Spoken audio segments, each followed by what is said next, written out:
নমস্কার সবাইকে, আমার চ্যানেলে সবাইকে স্বাগত জানিয়ে আবারও একটা নতুন ভিডিও শুরু করছি। আজকে আমি বানাবো বাঙালিদের খুব প্রিয় একটা খাবার, সেটা হচ্ছে মিষ্টি।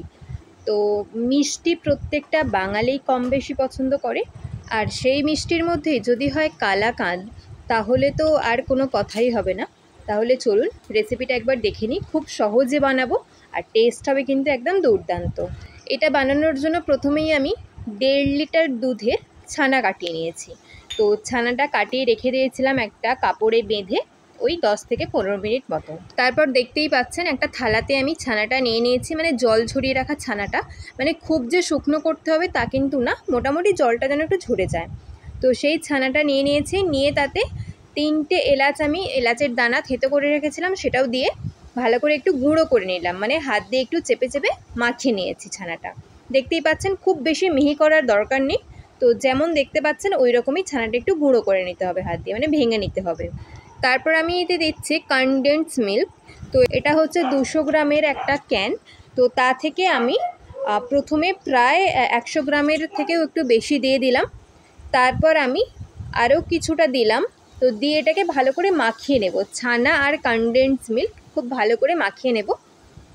তো আমার এখানে পুরোটা আমি দিইনি, লাস্ট আমি একটু রেখে দিয়েছিলাম, ওই 1 থেকে 1.5 চামচ মতো রয়ে গেছিলো। আপনারা যদি চান এখানে কিন্তু পুরোটাও ব্যবহার করে ফেলতে পারেন। আমি মিষ্টিটা একটু কম রাখার জন্য ওটা রেখে দিয়েছিলাম। তো তারপর কড়াই বসিয়ে নিয়েছি গ্যাসেতে। কড়াইটা গরম হওয়ার আগেই মাখিয়ে রাখা ছানা আর কনডেন্স মিল্কটা কড়াইয়ের মধ্যে দিয়ে দেবো। দিয়ে তারপর গ্যাসটা অন করে এটাকে কন্টিনিউ নাড়িয়ে যেতে থাকবো। এটা কিন্তু যদি খুন্তি নাড়ানো বন্ধ হয় তাহলে নিচে লেগে যেতে পারে। কন্টিনিউ এটাকে নাড়িয়ে যেতে হবে। তো এটাকে নাড়িয়ে নাড়িয়ে যখন দেখবো একটু ঘন হয়ে গেছে, মানে যে এখন যতটা পাতলা আছে ততটা পাতলা থাকবে না, তো দেখতেই পাচ্ছেন কতটা শুকিয়ে গেছে।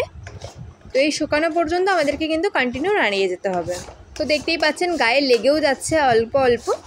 তো এটা আমার প্রায় হয়ে এসেছে। এটা বানানো কিন্তু খুব সহজ আর চটজলদি হয়ে যায় বানাতে, খুব কম কিছু উপকরণ লাগে। আমি এতে কিন্তু একদমই চিনি ব্যবহার করিনি।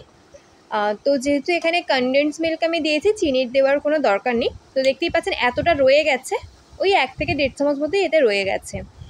তো তারপর ওটাকে এবার একটা থালার মধ্যে আমরা সেট করব। তার জন্য একটা আমি স্টিলের পাত্র নিয়েছি। তো আপনারা কিন্তু প্লাস্টিক ছাড়া যে কোনো পাত্র নিয়ে নিতে পারেন। তো তারপর অল্প একটু ঘি মাখিয়ে নিয়েছি, যাতে এটাকে যখন আমরা পিস কেটে তুলে নেব তখন নিচে লেগে না যায়। তো অল্প একটু ঘি মাখিয়ে নিয়ে তারপর ওই যে মিশ্রণটা আমরা বানিয়েছি, ছানা কনডেন্স মিল্কের যে মিশ্রণ, সেটাকে এবার থালার মধ্যে ভালো করে সেট করে নেব। একটু চেপে চেপে হাত দিয়ে বা খুন্তি দিয়ে চেপে চেপে এইভাবে একটু সেট করে নেব। এটাকে এরকমভাবে সেট করে নিয়ে 2 থেকে 3 ঘন্টার জন্য এটাকে আমরা রেখে দেব।